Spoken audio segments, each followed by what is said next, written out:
Meus irmãos, mais uma vez, vamos deixar nossas Bíblias abertas na carta do apóstolo Paulo aos Filipenses. Nós mais cedo fizemos a leitura no capítulo 3, entre os versos 4 e 14.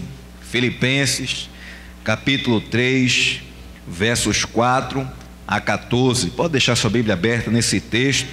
E eu queria só ler o finalzinho desse trecho que nós falamos, a partir do verso 12, que diz o seguinte: não que eu o tenha já recebido, ou tenha já obtido a perfeição, mas prossigo para conquistar aquilo para o que também fui conquistado por Cristo Jesus.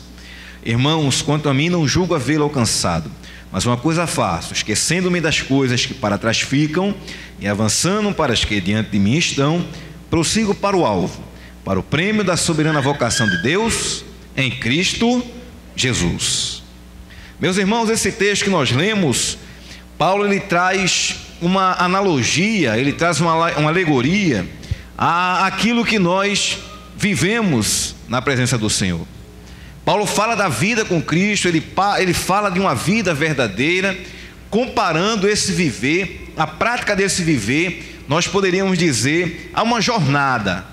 Ele se remete a uma imagem, uma figura, de como se nós estivéssemos correndo uma jornada, correndo um determinado caminho, percorrendo uma determinada distância, e isso com um objetivo definido, com um alvo especificado. E não é de graça essa imagem de que viver com Cristo, viver uma vida mudante, viver uma vida plena, não é de graça que Paulo traz isso. E a palavra de Deus ela faz questão de nos mostrar que é como se nós estivéssemos de fato seguindo uma jornada, trilhando um caminho que muitas vezes vai se apresentar para nós de uma certa forma laboriosa, dificultosa, mas que é uma jornada que temos que enfrentar. Quando nós olhamos a palavra de Deus, por exemplo, em Deuteronômio capítulo 5, verso 33, a palavra do Senhor diz o seguinte: andareis em todo o caminho que vos manda o Senhor. Andareis em todo o caminho. De uma forma figurada, o Senhor mostra que viver com Ele é trilhar um caminho, é caminhar. Também em Salmo 128 diz: bem-aventurado aquele que teme ao Senhor e anda nos seus caminhos. Nós, quando vemos lá em Gálatas capítulo 5, o apóstolo, mesmo apóstolo Paulo, ele diz: se vivemos no Espírito, andemos também no Espírito. Então, viver uma vida com Cristo, viver uma vida com o Senhor, uma vida verdadeira, ela é comparada a uma grande caminhada, a uma jornada, a uma corrida. E não é despropositadamente. É uma corrida, é uma jornada que tem um alvo lá no final, que nós perseguimos alguma coisa, algum objetivo no final dessa caminhada. E nós precisamos olhar, observar que para encarar essa caminhada, algumas coisas, algumas questões se mostram naturais para qualquer caminhada. Por exemplo, quando nós começamos a trilhar um caminho, é muito comum sermos tentados a ceder ao desencorajamento. Muitas vezes, para a gente iniciar uma caminhada longa, e por não ver o final dessa caminhada, por não ver o final onde a gente vai chegar, muitas vezes a gente enxerga lá a luz no final, mas só que está bem distante, a gente não enxerga a proximidade do final, e muitas vezes somos desencorajados a trilhar esse caminho. É natural isso haver essa tentação de a gente parar e pensar que a gente não deve prosseguir, que aquilo vai ser custoso demais para a gente. Toda caminhada ela é muito propícia a nos fazer pensar dessa forma. Também nós muitas vezes, quando começamos a caminhar, somos altamente suscetíveis ao cansaço que toda caminhada ela acaba produzindo em nós. Caminhada exige um esforço, trilhar uma jornada exige de nós um compromisso, exige de nós muito foco, exige de nós muita força, e muitas vezes nessa caminhada nós sentimos o cansaço. Muitas vezes nessa caminhada a gente é tocado, digamos assim, tentado a ceder ao cansaço. Mas uma das questões mais importantes que a gente precisa ter, e Paulo fala isso para a igreja em Filipos, uma das coisas mais importantes que a gente precisa entender, uma das questões mais importantes que a gente precisa ter cuidado na caminhada, é que quando nós começamos a trilhar um caminho, e esse caminho que nós falamos, o caminho com Cristo, nós somos normalmente tentados a olhar para trás e perpetuar o nosso passado. Quando nós começamos a trilhar um caminho, quando nós passamos a trilhar um caminho com Cristo, na vida de qualquer um de nós aqui, seremos com certeza tentados a olhar para trás e perpetuar o nosso passado. Com certeza, muitos aqui já passaram por isso, e se não passaram, pode ter certeza, em algum momento você vai passar pela tentação de olhar para trás, esquecer aquilo que está à sua frente e perpetuar o seu passado. E Paulo faz questão de, nessa carta, nesse capítulo 3, tratar disso com a igreja em Filipos. O problema específico na igreja de Filipos era que havia um grupo de irmãos, havia um grupo na igreja chamado de judaizantes, que eles diziam à igreja o seguinte: olha, Cristo não é suficiente, a salvação em Cristo, ela não é algo suficiente. Para que você tenha comunhão com Deus, você tem que voltar às velhas práticas do judaísmo e circuncidar-se. Circuncisão era um ritual onde os homens, eles tinham o prepúcio do órgão genital cortado como marca de um compromisso com Deus. Algo instituído pelo próprio Deus, mas que já tinha cumprido o seu objetivo. E os judaizantes, esse grupo, ele dizia que a igreja não simplesmente deveria se fiar na fé, no sacrifício de Cristo, mas que eles tinham que voltar às velhas práticas, aos velhos rituais, para que eles pudessem de fato ter comunhão com Deus. Eles queriam que a igreja olhasse para trás. Eles queriam que a igreja abandonasse o olho na frente, abandonasse a visão de futuro e passasse a olhar para trás. Qual o problema disso? O problema disso, irmãos, o problema de olhar para trás, como a igreja em Filipos foi tentada, é que quando nós olhamos para trás, inevitavelmente nós perdemos o foco. Quando você olha para trás, você não consegue caminhar. Se você tentar caminhar olhando para trás, você muito provavelmente ou não vai caminhar mais, ou se caminhar, você vai caminhar de forma muito lenta e muito provavelmente você vai em algum momento tropeçar. Não olhe para trás. Não olhe para trás. O perigo, um grande perigo de olhar para trás, é que você vai perder o foco daquilo que realmente é importante em sua vida. Outra questão é que quando você olha para trás, você perde as suas referências. Enquanto você olha para frente, você está seguindo para o seu norte, você está seguindo para o seu objetivo. Quando você olha para trás, você perde totalmente as suas referências. Você perde aquilo que te motiva. Você perde o alcance daquilo que você tem que chegar. Se olhar para trás, nós perdemos o foco e perdemos as nossas referências. E o pior de tudo é que olhar para trás tem um poder muito forte de fazermos retroceder. Olhar para trás, muitas vezes, acaba nos levando a muito próximo de ceder à tentação de voltar, de retroceder. Paulo faz questão, irmãos, nesse capítulo 3, de tratar desse problema com a igreja em Filipos, e que nós vemos que não é, de maneira nenhuma, exclusividade, privilégio daquela igreja. Não é exclusividade, não é um problema exclusivo da igreja em Filipos, a tentação de olhar para trás e perpetuar o seu passado. Quantos testemunhos muitas vezes nós não ouvimos de pessoas que tinham uma realidade, que viviam uma certa vida, que viviam uma forma de viver, e quando eles se decidem deixar essa forma de vida e viver agora uma vida com Cristo, a realidade dele muda e muda drasticamente. E muitas vezes essa mudança, ela deixa de trazer certos prazeres e muitas vezes, infelizmente, traz certos desafios e até sofrimentos. Uma coisa que com certeza seremos sempre tentados, e Paulo deixa isso muito claro em Filipos, é que a tentação de olhar para trás, ela é algo muito presente nessa caminhada.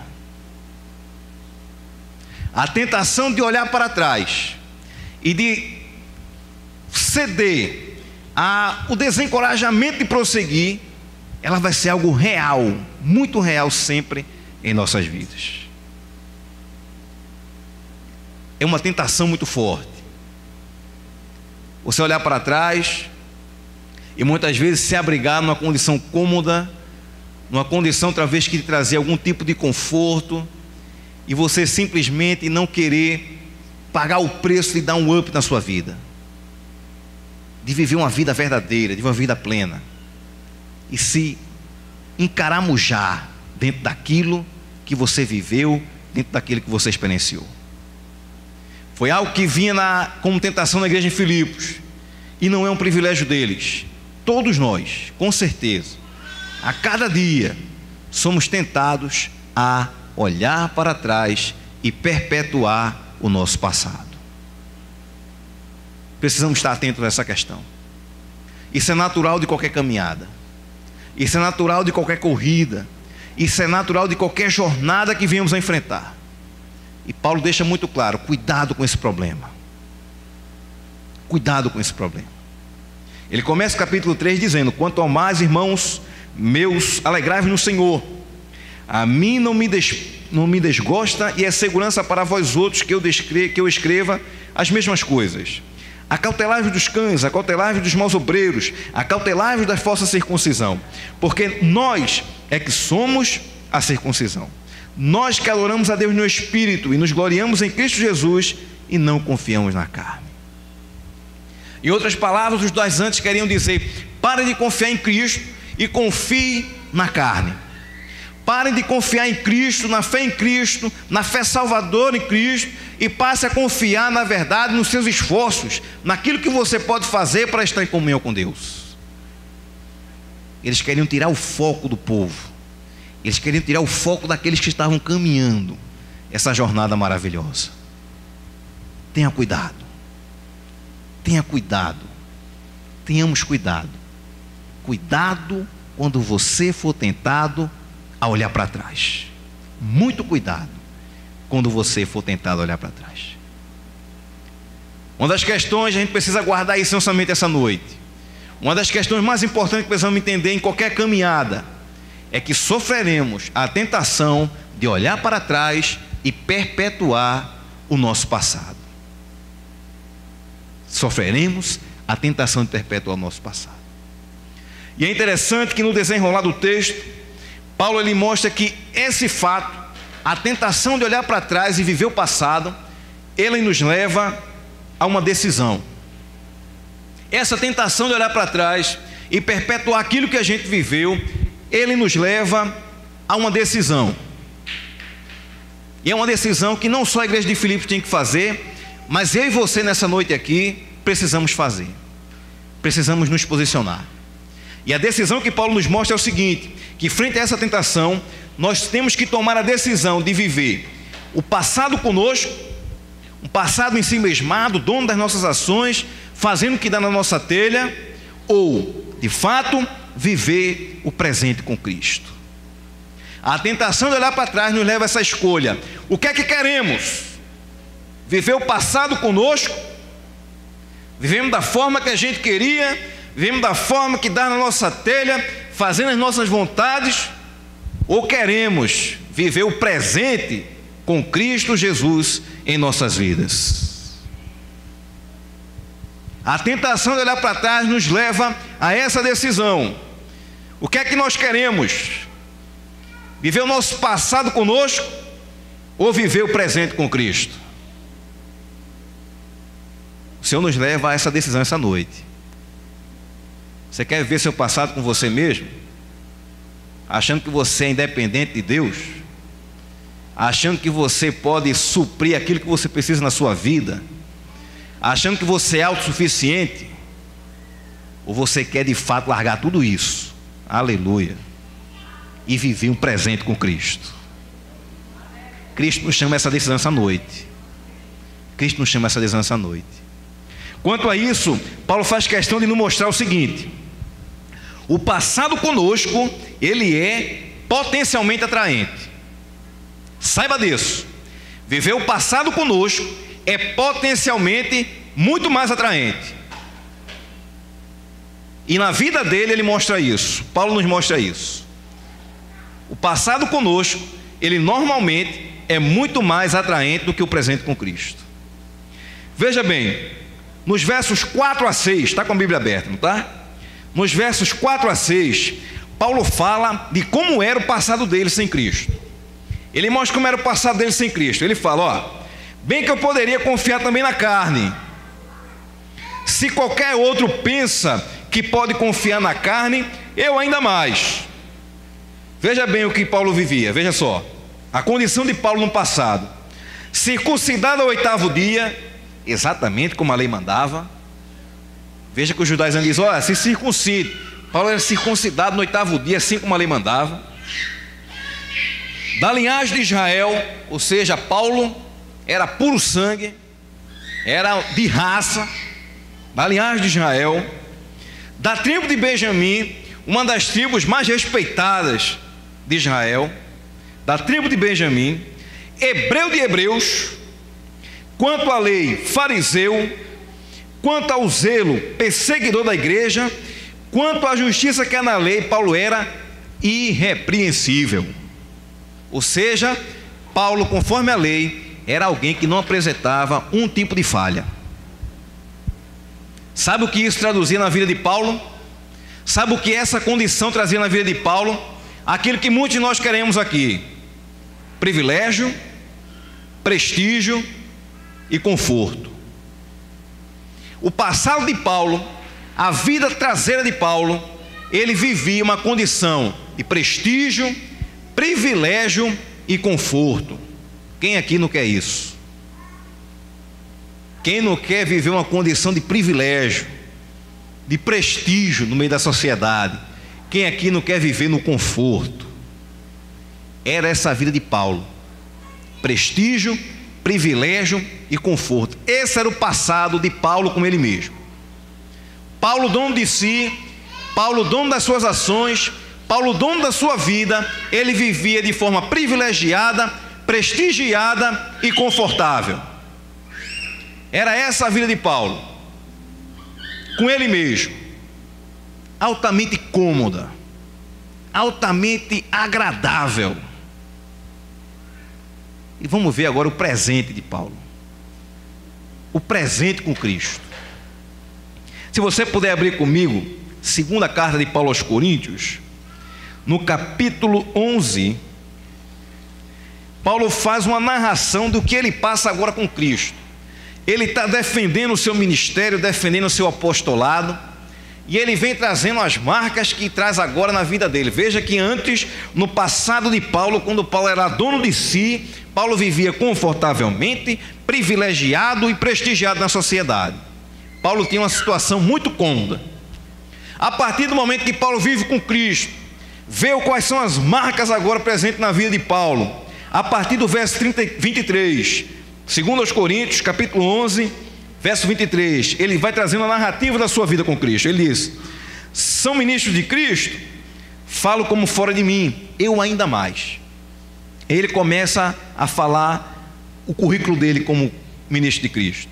Em trabalhos muito mais em prisões, em açoites sem medida, em perigos de morte muitas vezes, 5 vezes recebi dos judeus uma quarentena de açoites menos 1, fui 3 vezes fustigado com varas, 1 vez apedrejado, em naufrágio 3 vezes, 1 noite e 1 dia passei na voragem do mar, em jornadas muitas vezes, em perigos de rios, em perigos de salteadores, em perigos entre patrícios, em perigos entre gentios, em perigos na cidade, em perigos no deserto, em perigos no mar, em perigos entre falsos irmãos, em trabalhos e fadigas, em vigílias, muitas vezes, em fome e sede, em jejuns, muitas vezes, em frio e nudez, além das coisas exteriores, há o que pesa sobre mim diariamente, a preocupação com todas as igrejas. Compare o passado de Paulo com ele mesmo, quando ele era dono das suas ações, onde ele vivia altamente confortável, privilegiado e prestigiado. E agora o que é que Paulo vive? Açoites, apedrejamento, naufrágios, quarentena de chicotadas. O viver com Paulo com Cristo é totalmente diferente daquilo que ele vivia antes. Veja como o passado conosco, ele pode ser altamente atraente. Talvez muitos aqui, hoje, no presente com Cristo, olham para trás e são tentados a lembrar como confortavelmente vivia, como regaladamente vivia. Talvez em algumas atitudes ilícitas, talvez em alguma vida desregrada, mas é tentado a lembrar de como vivia confortavelmente. Outros aqui estão diante dessa decisão de viver o presente com Cristo, mas quando eles olham para trás e veem tudo aquilo que vão perder, eles sentem a maior dificuldade de largar aquilo que vai perder, porque aquilo que lhe traz tanto prazer, uma sensação de tanta alegria, ele vai abrir mão. O passado conosco, ele tem um potencial muito grande de ser atraente. Ele é potencialmente atraente. O presente com Cristo, muitas vezes, não traz tanta prazer carnal, digamos assim, tanta alegria momentânea como a gente vê por aí. Mas Paulo nos mostra que, embora haja sofrimentos na vida com Cristo, o presente com Cristo é de um valor incalculável. O presente com Cristo tem um valor incalculável. Não se compara com aquele prazer que você tinha. A vida com Cristo, o presente com Cristo, não se compara a tudo aquilo que você experienciou no passado. E ele nos fala isso a partir do verso 7. Ele diz, veja, ele fez todo aquele roteiro daquilo que ele vivia, de todo privilégio, de todo prestígio. E aí no verso 7 ele diz o seguinte: mas o que para mim era lucro, isto considerei perda por causa de Jesus Cristo. Sim, deveras considero tudo como perda, por causa da sublimidade, em outras traduções diz da excelência, do conhecimento de Cristo Jesus meu Senhor, por amor do qual perdi todas as coisas e as considero como um refúgio para ganhar a Cristo. Aleluia. Sabe aquela condição de prestígio que Paulo vivia? Sabe aquela condição de privilégio que ele vivia? Ele diz: isso para mim hoje é lixo, refúgio, esterco, não presta. Paulo diz que aquele passado com ele mesmo, onde ele era dono das suas ações, onde aquilo trazia algum tipo de conforto para ele, ele diz hoje: por mais que eu sofra, eu vivo de verdade. Por mais que eu viva esses apedrejamentos, esses naufrágios, tudo isso que eu vivi, hoje é de fato que eu tenho vida. O passado conosco, irmãos, não se compara com o valor incalculável de viver com Jesus Cristo em nossas vidas. E Paulo mostra isso. É um testemunho muito forte. Não é aquele testemunho que diz que entrou na igreja e comprou um Hilux, não. Não é aquele testemunho que diz que se converteu e comprou uma casa, sei lá em Fernando de Noronha. Ele está dizendo aqui que se ele olhar para trás, ele vai ver que ele tinha muito privilégio, mas ele prefere sofrer com Cristo, mas ter a vida eterna na vida dele. Não olhe para trás. Olhar para trás é muito atraente, olhar para trás é muito perigoso. O presente com Cristo, ele tem um valor incalculável. E Paulo fala isso meio que reverberando as palavras de Cristo. Lá no Evangelho de Mateus, no capítulo 13, Jesus mostra como é valoroso o reino de Deus, como é valoroso viver com Ele na sua vida. Lá no capítulo 13 do Evangelho de Mateus, a partir do verso 44, Cristo traz duas alegorias, duas parábolas em que Ele mostra isso, que o presente com Cristo tem um valor incalculável. Ele diz o seguinte: o reino dos céus é semelhante, veja bem, a um tesouro oculto no campo. O reino dos céus é semelhante a um tesouro oculto no campo, o qual certo homem, tendo achado, escondeu. E transbordante de alegria, vai, vende tudo o que tem e compra aquele campo. E ele continuou dizendo: o reino dos céus é também semelhante a um que negocia e procura boas pérolas. E tendo achado uma pérola de grande valor, vende tudo o que possui e a compra. Nesses dois exemplos, essas duas alegorias, Cristo está dizendo que não há nada nesse mundo que se compare com o reino de Deus em nossas vidas. Isso requer comprometimento completo. Veja o que ele diz. Ele dá um exemplo de um campo em que foi achado um tesouro, e aquele homem viu, reconheceu o valor daquele tesouro, escondeu aquele tesouro, foi em casa, vendeu tudo aquilo que ele tinha e voltou para comprar aquele campo, porque ele sabia que aquilo tinha um valor inestimável. No outro exemplo, alguém que negociava com pérolas, ele acha uma pérola raríssima, de um valor incalculável. Ele da mesma forma vai vender tudo quanto tem para ter aquilo em sua vida. Reparou o que Cristo está dizendo para nós? Não há nada mais importante na sua vida que Jesus Cristo. Não há nada mais importante na nossa vida do que o reino de Deus presente em nosso ser. Nunca esqueça isso. O valor de viver com Cristo, ele é incalculável.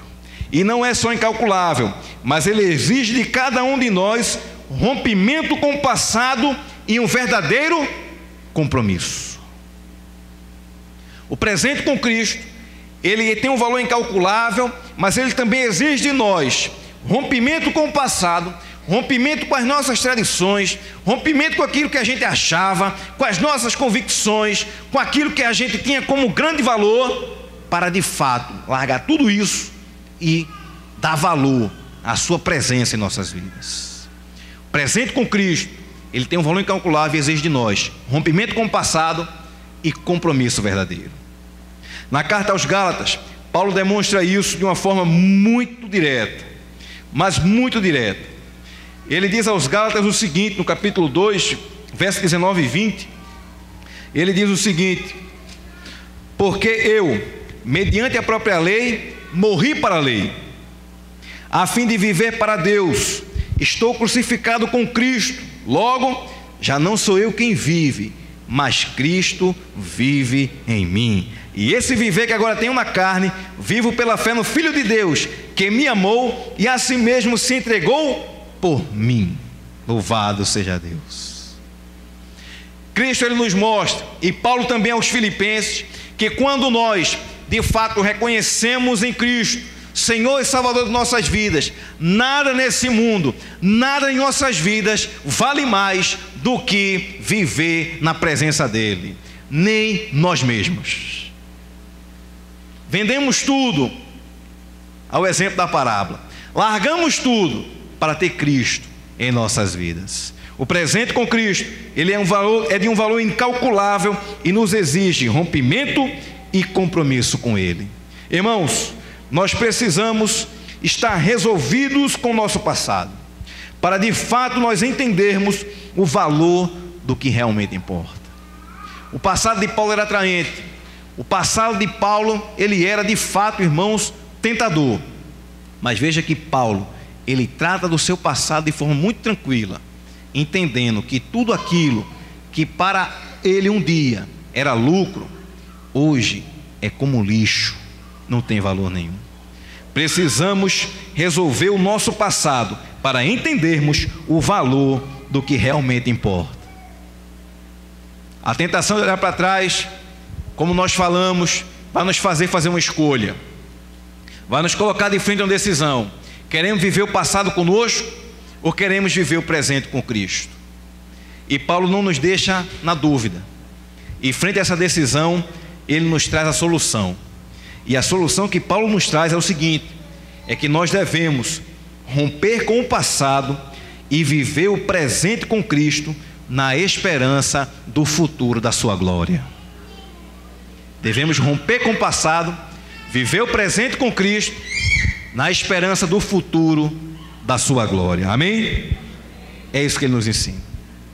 A partir do verso 13, lá em Filipenses, Paulo diz o seguinte: irmãos, quanto a mim, não julgo havê-lo alcançado, mas uma coisa faço, esquecendo-me das coisas que para trás ficam e avançando para as que diante de mim estão, prossigo para o alvo, para o prêmio da soberana vocação de Deus em Cristo Jesus. Para viver uma vida exitosa, para viver uma vida plena, para de fato viver uma vida que realmente nós podemos ter um coração cheio de felicidade, viver uma vida robusta na presença do Senhor, ele nos dá 3 passos. O primeiro deles, ele diz o seguinte: esquecendo-me das coisas que para trás ficam. Saiba de uma coisa: o passado, bem passado ou mal passado, ele continua sendo passado. Bem vivido ou mal vivido, passado, ele é passado. Se você se prender ao passado, você não vai viver o presente e muito menos vai vislumbrar aquilo que Deus tem para você no futuro. E aí Paulo diz: esquecendo-me das coisas que para trás ficam, primeiro passo. E aí segundo passo ele diz: avançando para as que diante de mim estão.